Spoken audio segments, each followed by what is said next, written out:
Right here, this is the Kobe final game autographed by the man himself. So how long have you been waiting? Since yesterday night. 21 hours. A crowd busted through this door in Indiana. And remember, as you're watching these pictures, this is all over shoes. No matter about these right here. You could buy a decent pair of sneakers for under $30. Way under. Alas, those days are long gone. 340. All good. All right, let me get you situated. 2 deals at once. I don't know how that happened, but it just did. He calls himself DJ Clark Kent, and he owns at least 2,500 pairs. Thank you. He started buying. I ain't dropped the album, but the shoes went platinum. So, let's take this back to 1984. Think what you were doing in 1984. Maybe you weren't even alive. The point is, whatever you were doing in 1984, Nike was doing something way more important. They were about to make history, and a lot of money too. This is all somewhat ironic to think of because they actually reported their first quarterly loss in 1984, meaning they were losing a lot of money. They knew that they needed an athlete that would represent the brand and make Nike top dogs in basketball sneaker game. This is unique because other companies had a few different star players signed, like Converse with Larry Bird and Magic Johnson. Now, let me introduce you to a young Michael Jordan. Jordan was a very promising rookie entering the NBA after playing college basketball at the University of North Carolina. There was one problem when it came to Nike recruiting him, and that was that Jordan was only looking to sign with Adidas. Now, Jordan had went to a Converse meeting and decided that they weren't for him.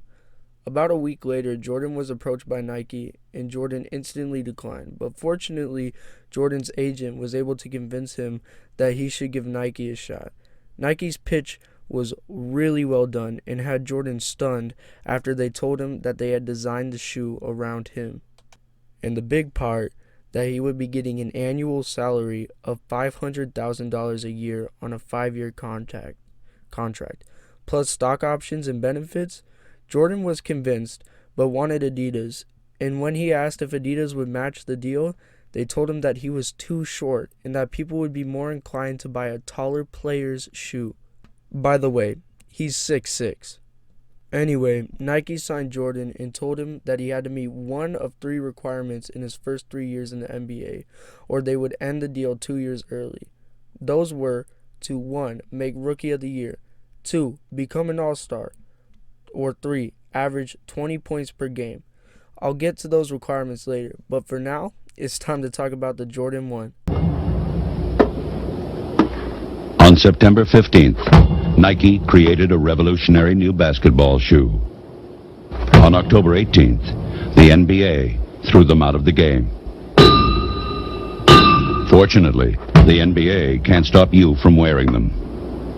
Air Jordans from Nike. Man, this is crazy. Did you hear about those new shoes that the NBA banned? You know, the Jordan ones?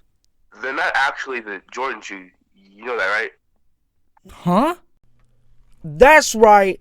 The Jordan ones weren't banned from the NBA. Now, before I get into this segment, you need to know what a colorway is. A colorway is a style or color in which a certain shoe comes in. You might be wondering why and what was banned. Well, the original Air Jordan had a black and red colorway, and this was against the rules, seeing as you couldn't wear super flashy colors. The NBA responded to Jordan wearing this shoe by fining him $5,000 per game he wore them, and Nike decided they would pay the fine. This was huge publicity for the Air Jordan 1, because as said in the commercial, the NBA can't ban you from wearing them. Now back to what I was saying, this wasn't even the Jordan 1. This was a special colorway of Nike's Airships, which was a shoe that laid the foundation for the Air Jordan 1. But people didn't know that this was the Airships. And like I said, it was huge for Nike. They ended up making $55 million the first year they were out, which was Jordan's rookie year. The Air Jordan 1s are still seen by many people, including myself, as one, if not the best shoe ever made. The sheer silhouette of it is extremely iconic and dope. The first 3 Jordans, in general, are extremely amazing, and if you ask most sneakerheads, they'll agree. I'll explain more of what a sneakerhead is later. Oh, and you remember those requirements Nike made for Jordan? Yeah. He did all 3 of them in his rookie year. Now let's fast forward to 1996. At this point, Jordan had made 11 shoes, retired, and then went back into the NBA. But one of his most monumental points of his career was about to happen, and it was out of this world. They just might save the world. Space Jam. Besides having a catchy theme song, Space Jam was huge for Jordan. Not only did it bring in sales for the Jordan 11 Space Jam colorway, which is still seen as one of the best Jordans of all time, which is why it's been retroed so many times.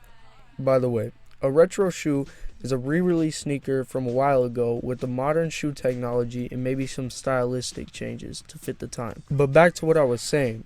The Jordan 11 is honestly seen as a must-have sneaker by most people. Every colorway is super remarkable and interesting, from the Concords to the Space Jams, and the most recent, Breads, black and red.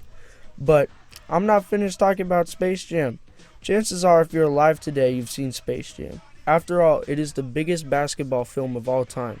Its gross revenue being $230.4 million and an estimated budget of only $80 million. It's safe to say they made their money back and extra. Now let's travel all the way to today and take a look at modern sneaker and streetwear market. Streetwear being sneakers and the rest of an outfit.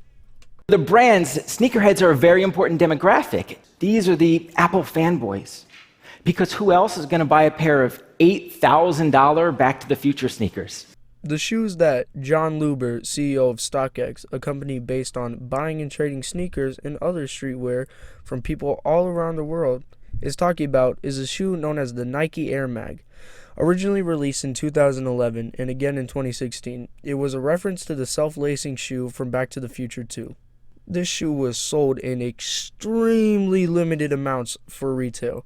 Retail meaning the price of a shoe straight from the company, like not the secondary market like StockX, eBay, or a company like StockX named Go. This shoe and more like it can be sold for tens of thousands of dollars on these secondary markets. And people buy this stuff. And the crazy thing is, it happens daily. With the internet, we're more connected than ever. And this means if I think your shoe is cool and unique, even if you live on the other side of the world, I'm only a few clicks from buying your shoe. And especially in recent years, we've had huge sneaker collaborations, like the Travis Scott shoes, artist from Houston. His shoes, the Jordan 1s that he made, they're selling for about $1,000 on StockX right now. Or the Off-Whites by creator Virgil Abloh. If you get the Chicago 1s that he created, they're $5,000 a profit, which is crazy to think about. Plus, we've also seen Adidas making huge pushes in modern sneaker culture with Kanye West and Yeezys. The sneaker industry today, as we know it, is worth $1 billion. Everyone you know has a sneaker. If it's not Nike, it's New Balance. If it's not them, it's Adidas or some other company. The point is, I've grown up loving and caring about these sneakers I put on my feet. And so has the rest of my generation. And the generation before us. And it all started with Michael Jordan. Without him, we would have never had the Nike that we have today. We wouldn't have the sneaker world that we have today. And we might not even have a similar NBA to the one that we have today, with shoe brands and sponsorships being handed out to every new player.